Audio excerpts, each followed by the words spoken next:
सुनिए ना, जागिए जागिए, मैं हेमवती आपकी बीवी और ये आपके बच्चे, जागिए ना।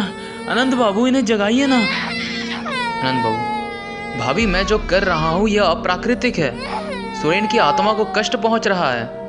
इन्हें अब जाने दो इन्हें, मुक्ति दे दो इन्हें भाभी।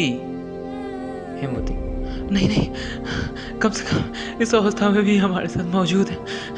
इन्हें जगाइए, बताइए कि इनका परिवार आया है, जगाइए। अनंत बाबू, मैं विनती करती हूँ। अनंत बाबू, ठीक है भाभी, अगर आप यही चाहते हो तो मैं करूँगा, पर इसमें मेरा भी सर्वनाश हो जाएगा। अनंत बाबू पिछले ही दिन के जैसे अपने मंत्र उच्चारण को प्रारंभ करते हैं और हाथों को हवा में फेरते हैं। वह बोलते हैं, सुरेन, जागो सुरेन, तुम्हारा परिवार तुम्हारे पास है, वो सब आए हैं। जागो सुरेन, जागो। मैं अनंत बाबू।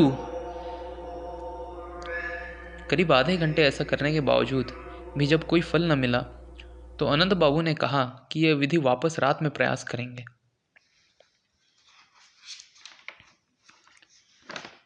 रात का समय था। सुरेन बाबू खाट पे सोए हुए थे। खाट के दोनों तरफ अनंत बाबू और डॉक्टर घोष खड़े थे और कमरे से थोड़ा बाहर उनका परिवार था। अनंत बाबू 2 ही दिन में मानो कंकाल से प्रतीत होते हैं। गाल पिचक गए हैं, हाथों की नसें बाहर आ रही हैं, आंखें धंस चुकी हैं। ऐसा मानो सुरेन बाबू के मृत शरीर को बचाए रखने में अनंत बाबू ने अपनी सारी जीवनी शक्ति को खो दिया है। अनंत बाबू अपने कांपते हुए हाथों को घुमाते हैं, खांसते हैं और तेज स्वर में मंत्र उच्चारण करते हैं।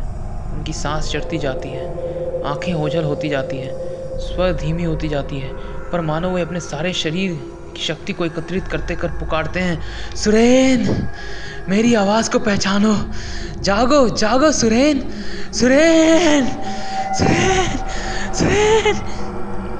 सुरेन का जबड़ा खुलता है और जीभ छटपट छटपट करती है। वो बहुत ही क्रुद्ध स्वर में चीखती है, क्यों बाधा है मुझे? दिन पर दिन इस कष्ट और वेदना में रह रहा हूँ। इस कारागार से मुझे मुक्ति दो, मुझे मुक्ति दो, मुझे मुक्ति दो। अनंत बाबू खाट को पकड़कर कांपते रहते हैं।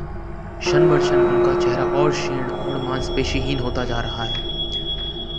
अनंत बाबू मानो अपनी अंतिम शक्ति के स्रोत का उपयोग करते हैं। कहते हैं, जाओ सुरेन, मैंने तुम्हें मुक्त किया। क्षण भर में एक बहुत ही तेजमय रोशनी की पुंज आती है जो कि सुरेन बाबू के शरीर से निकलती है। एक कानफोड़ विस्फोट होता है जो कि सुरेन बाबू के शरीर से मांस, मज्जा, रक्त, नस, नाड़ियों को खोद खोद के उधेड़ देता है पूरे कमरे में। अप्राकृतिक मर्मांतिक दुर्गंध से पूरा कमरा बहुत भारी हो जाता है। कीड़े और मक्खियां सुरेन बाबू के अस्थि कंकाल में शरीर पर भिन बनाने लगते हैं। खाट के नीचे अनंत बाबू का सूखा हुआ पिचका कंकाल रूपी शरीर हवा में हाथ की अवस्था बेजान पड़ा रहता है। डॉक्टर घोष के रीढ़ की हड्डी में ठंडी सी लहर बह जाती है। कांपते हुए अपने नाक को दबाते हैं और दूसरे हाथ से पेट को दबाए उल्टी को रोकते हुए द्रुत गति से कमरे से भाग जाते हैं।